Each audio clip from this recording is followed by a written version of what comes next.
In the quiet suburbs of South London, a horrifying discovery would soon unravel a tale of unimaginable depravity. Sarah Mayhew, a 38-year-old mother of two, vanished without a trace, leaving her family in a state of anguish. Weeks later, dismembered human remains surfaced in various locations, sending shockwaves through the community. As investigators delved deeper, they uncovered a chilling narrative involving a couple whose sinister desires culminated in a crime that defied comprehension. This is the harrowing story of Sarah Mayhew's murder, a case that exposes the darkest facets of human nature and the terrifying capabilities of those driven by perverse fantasies. Sarah Mayhew was more than just a name in the headlines of a horrifying murder case. She was a mother, a daughter, and a woman who had spent much of her life putting others before herself. She lived in New Addington, a suburban area on the outskirts of Croydon, South London. Though the neighborhood had its struggles with crime and economic hardship, Sarah carved out a stable life for herself and her children. Sarah, 38, was known for her kind heart, easygoing nature, and deep sense of loyalty. Friends and family described her as resilient, someone who had been through difficult times but never let life break her spirit. She was the type of person who would lend a helping hand to a friend in need, even when she had little to give herself. Sarah was also a mother first and foremost. Her two children, a 12-year-old son and a 15-year-old daughter, were the center of her world.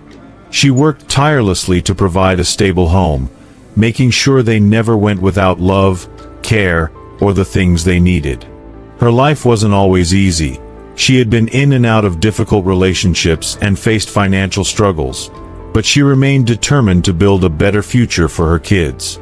But like so many others seeking love, Sarah turned to online dating, hoping to find a meaningful connection.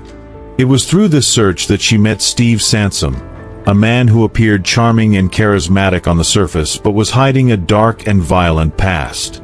Their relationship spanned several years. Though they had never become a full-fledged couple, they remained in contact, occasionally meeting up and exchanging messages.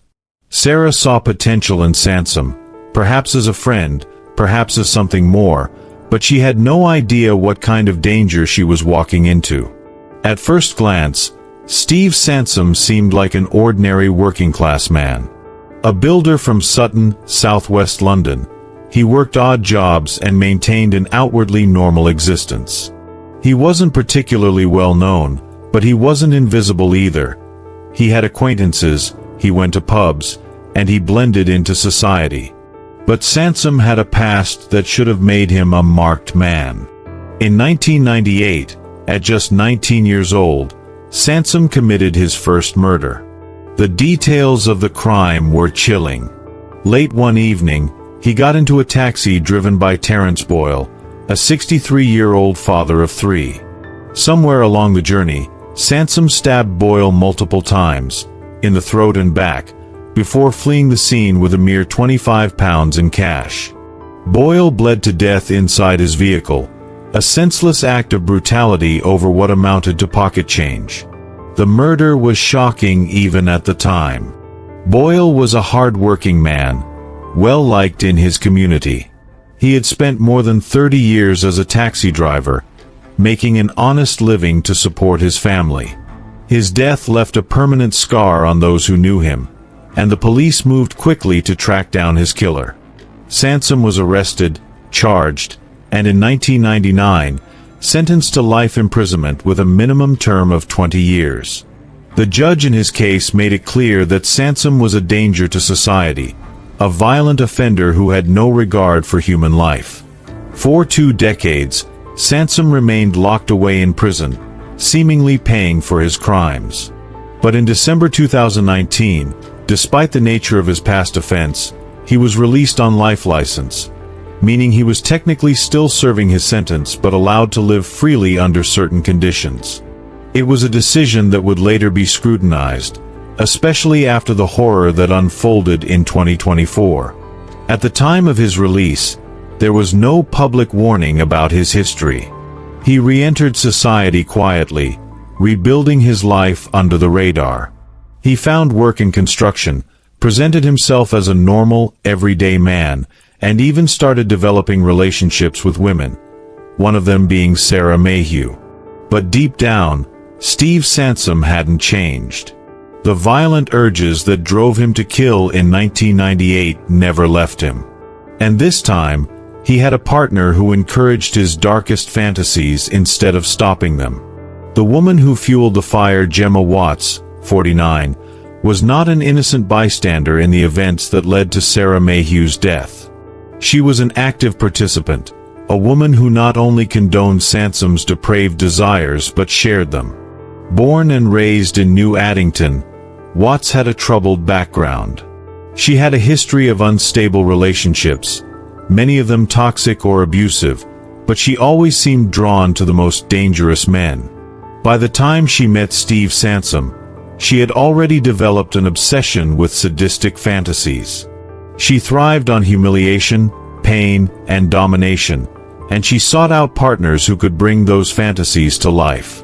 Her relationship with Sansom was built on shared depravity. The two of them exchanged hundreds of messages, discussing acts of extreme violence, including bestiality, sexual humiliation and degradation, the thrill of harming others, murder fantasies. Most disturbingly, they openly discussed their desire to kill. Their messages painted a harrowing picture of what was to come. They fantasized about using knives during intimate moments. They spoke about being covered in their victim's blood as they engaged in sexual acts. They even discussed cannibalism, though there is no evidence that they acted on it. Their relationship was a ticking time bomb, and Sarah Mayhew was about to become their first, and possibly only, victim. In one chilling message exchange, before Sarah even set foot in Sansom's flat, Watts asked, "Only if it's a deal she ain't leaving in one piece?" To which Sansom replied, "Okay." It was a premeditated agreement, a pact between two individuals who had long since abandoned their humanity. Their sadistic urges weren't just fantasies anymore. They had a real target, a woman who trusted Sansom enough to walk willingly into his home, unaware that she was walking into a trap. Sarah Mayhew never saw it coming. She had no reason to believe that the man she had known for years, the man she had once considered a friend, was capable of something so monstrous.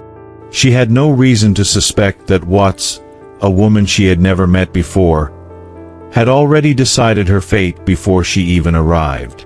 By the time she stepped through the front door of Sansom's flat on the night of March 8, 2024, her fate was sealed. Everything that happened next, the horror, the torture, the murder, and the gruesome dismemberment, was not an accident. It was not a crime of passion or a moment of impulse. It was a carefully planned and meticulously executed act by two individuals who had been waiting for the right moment to live out their most sadistic, inhuman desires. And once it was over, they thought they had gotten away with it. But they were wrong. Because what police found next would change everything. The evening of March 8, 2024, started like any other. Sarah Mayhew was at home in New Addington, spending time with her children. She had no idea that this would be the last night she would ever see them. At approximately 10:30 p.m., she told her children that she was going to visit a friend and that she would be back later. It wasn't unusual. Sarah had a social life outside of her responsibilities as a mother. She had spent years raising them largely on her own, and though she was dedicated to their well-being, she also sought companionship. At 11 p.m., she arrived at Steve Sansom's ground-floor flat in Sutton, southwest London. She had been there before. She had known Sansom for years, and she had no reason to fear him.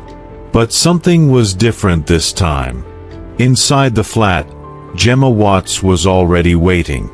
Sarah had never met Watts before, and it's unknown if she had any suspicion of what was about to happen.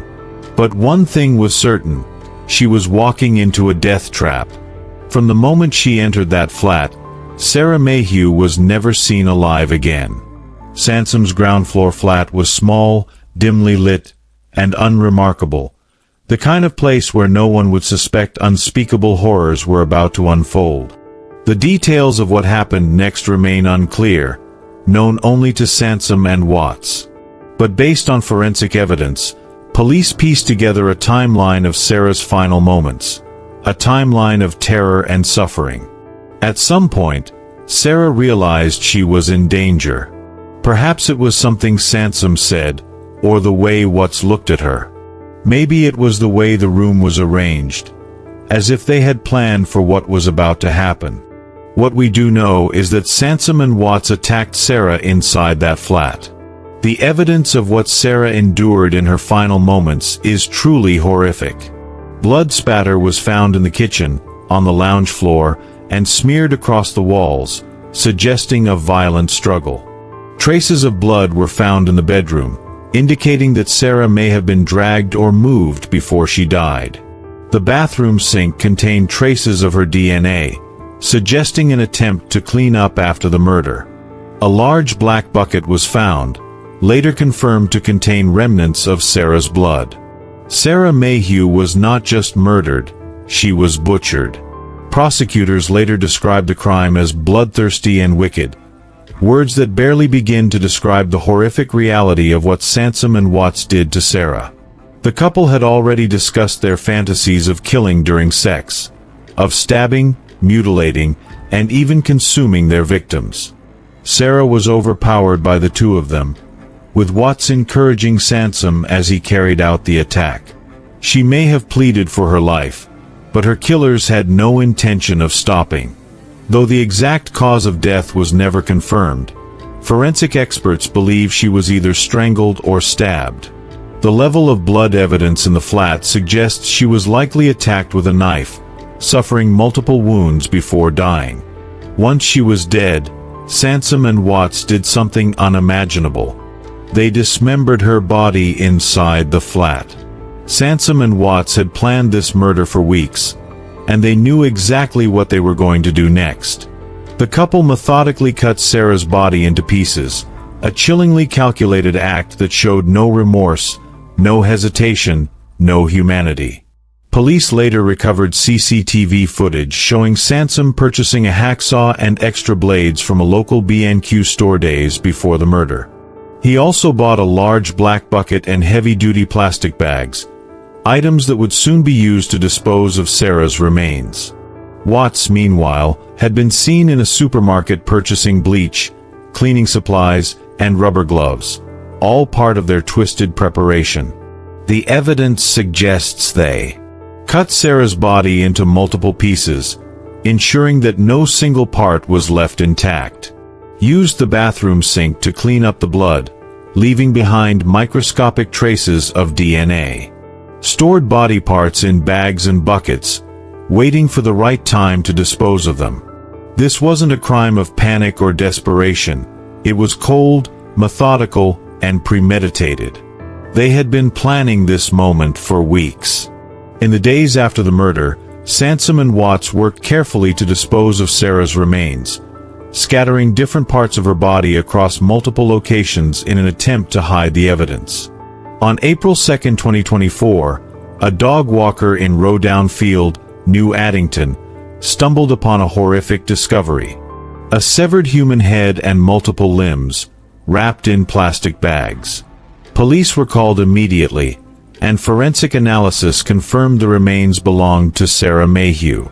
But the horror wasn't over. A few days later, police found more of Sarah's remains. Her torso was discovered in the River Wandle, more than 8 miles away from where the first body parts were found. The disturbing manner in which the body was disposed of showed a level of depravity that left even seasoned detectives shaken. Sarah Mayhew's body had been scattered like garbage, a final act of dehumanization by the people who had killed her. Once police identified the remains as Sarah Mayhew, they focused their attention on her last known location, Steve Sansom's flat. Inside, forensic teams found traces of Sarah's blood in multiple rooms. A hacksaw with microscopic traces of human tissue. A bucket containing remnants of blood. A bathroom sink used to clean up evidence. It was clear this was a crime scene. But Sansom and Watts thought they had done enough to cover their tracks. They were wrong. Because what happened next would bring their entire plan crashing down. DNA confirms the worst. At first, police didn't know who the victim was. The severed head and limbs had no immediate identifying features. No ID, no jewelry, no distinctive tattoos. Was this a missing person? A gang crime? A random murder? The forensic team immediately transported the remains to a pathology lab for DNA testing, hoping to find a match in the national database. The results came back within 24 hours, and they confirmed the worst. The remains belonged to 38-year-old Sarah Mayhew, a mother of two from New Addington who had been reported missing 3 weeks earlier. Sarah's family had held on to hope that she had simply run off to clear her mind, perhaps a short trip away. But with this confirmation, hope turned to devastation. But there was another deeply disturbing discovery. Sarah's body was not complete. Her torso was missing. Where was the rest of her? Police immediately launched a citywide search to recover the rest of Sarah's remains.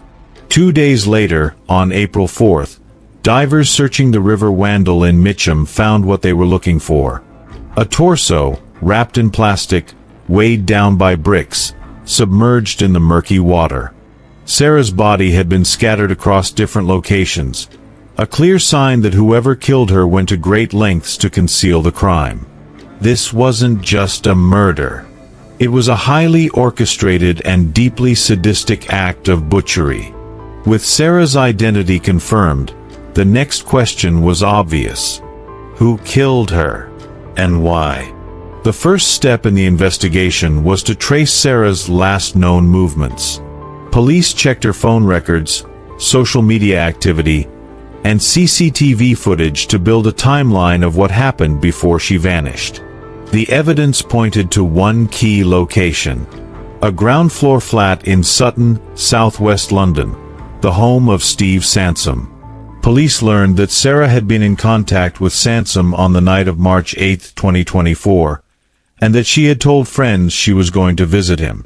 And most damning of all, Sarah was never seen alive again after entering his flat. Steve Sansom became the prime suspect. As police dug deeper into Sansom's background, a horrifying revelation emerged. Sansom was not just a random suspect. He was a convicted murderer. They uncovered his criminal record from 1998, when he had stabbed taxi driver Terence Boyle to death over a mere 25 pounds. The revelation sent shockwaves through the investigation. How had a convicted killer been allowed back into society? Even more disturbing, it turned out that Sansom was still on life license, meaning he was supposed to be under strict supervision. Yet here he was, free to kill again. It was becoming clear that Sarah Mayhew never stood a chance. At first, police believed Sansom had acted alone. But that theory quickly fell apart.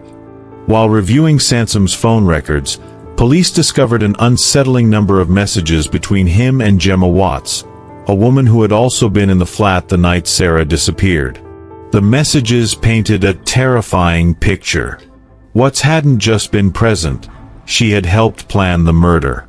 Their disturbing conversations before the crime left no doubt about their intentions. Watts: only if it's a deal she ain't leaving in one piece. Sansom: okay.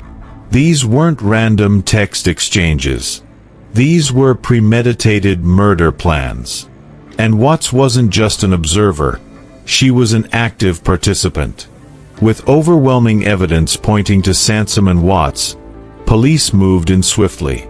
On April 5, 2024, armed officers raided Sansom's flat in Sutton and arrested him on suspicion of murder.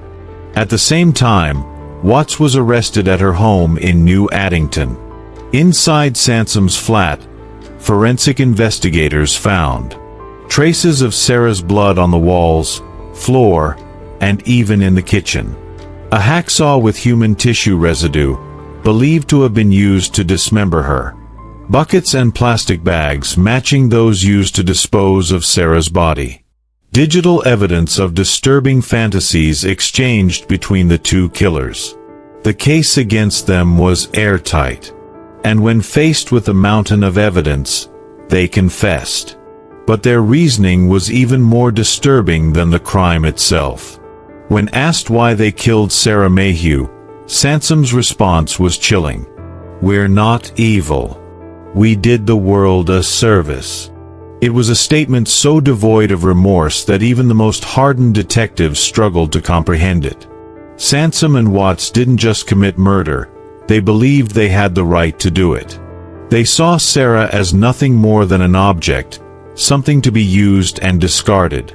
Their lack of humanity was so extreme that even in their confessions, they never expressed a single ounce of guilt. By the time Steve Sansom and Gemma Watts were arrested, the evidence against them was overwhelming. DNA tied them directly to Sarah Mayhew's murder. Blood evidence inside Sansom's flat confirmed she had been killed there. CCTV footage showed them purchasing tools and cleaning supplies before the crime. Their messages made it clear this was not an accident or crime of passion, but a premeditated killing. At first, detectives believed they had the full picture, that this was a one-time act of horrific sadism. But as they dug deeper, they began to ask a chilling question. Was Sarah Mayhew really their only victim? Or just the first one we know about? And what they found next changed everything.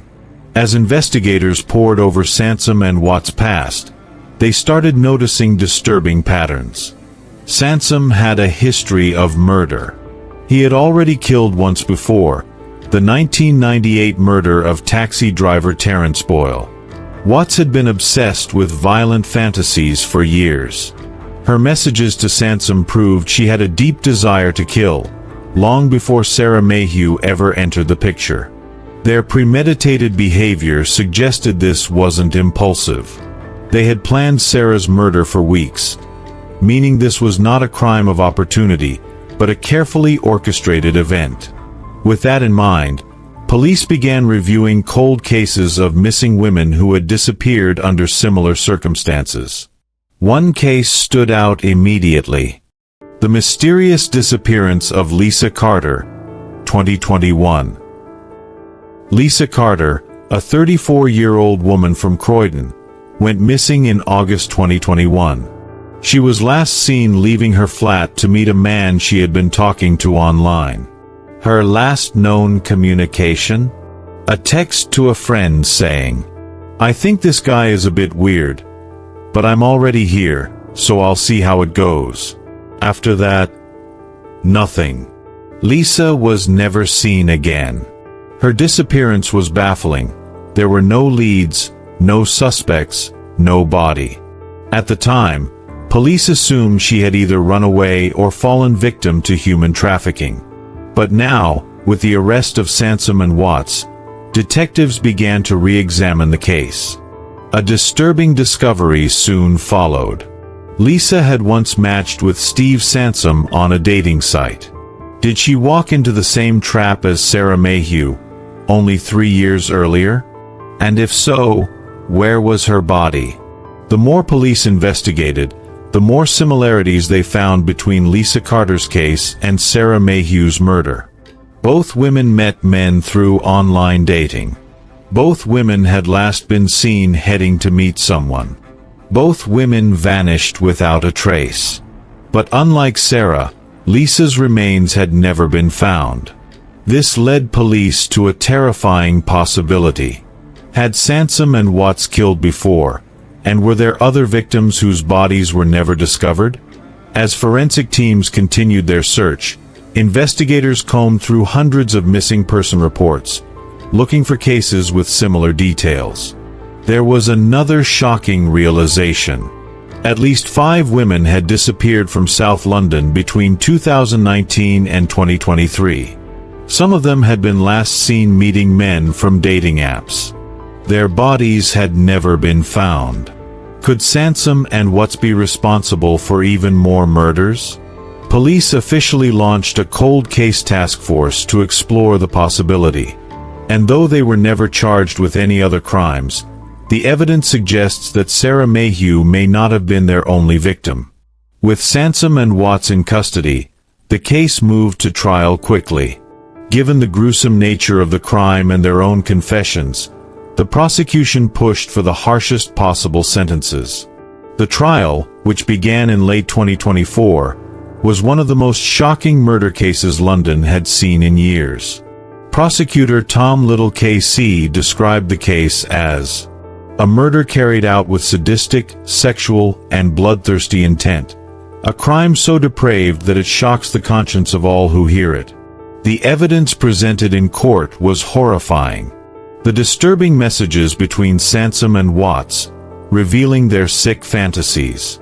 The blood evidence found in Sansom's flat. The CCTV footage of them purchasing tools used to dismember Sarah's body. The most heartbreaking moment of the trial came when Sarah Mayhew's parents took the stand. Her father, David, spoke directly to Sansom and Watts. "You didn't just kill Sarah. You destroyed our family. You took away a mother, a daughter, a friend. You took away someone who was loved. And for what? Some sick fantasy. You will never understand the pain you have caused." In response, Sansom and Watts showed no emotion, no remorse, no regret. It was clear they didn't care. The jury deliberated for less than 4 hours before reaching a verdict. Steve Sansom was found guilty of murder, conspiracy to commit murder, and perverting the course of justice. He was sentenced to a whole life order, meaning he would never be released from prison. Gemma Watts was found guilty of murder and conspiracy to commit murder.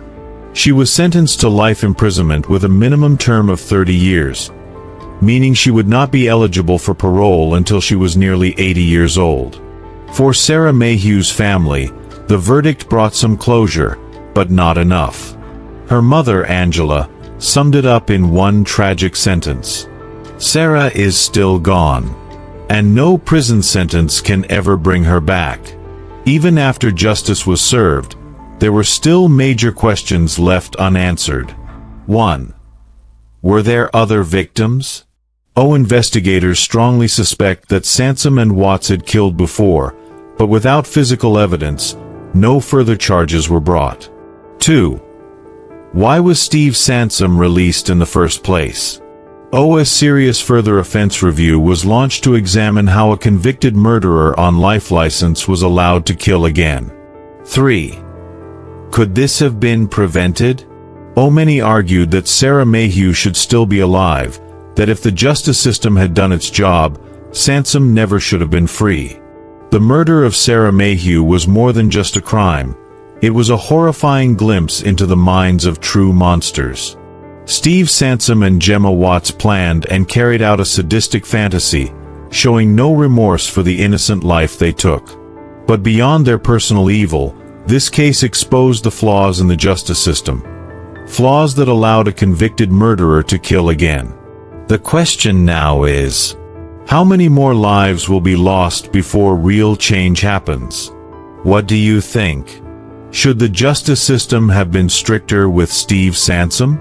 Could Sarah Mayhew's death have been prevented? Let us know your thoughts in the comments below. And if you want more gripping true crime stories, be sure to subscribe and turn on notifications, because you never know what horrifying case we'll uncover next.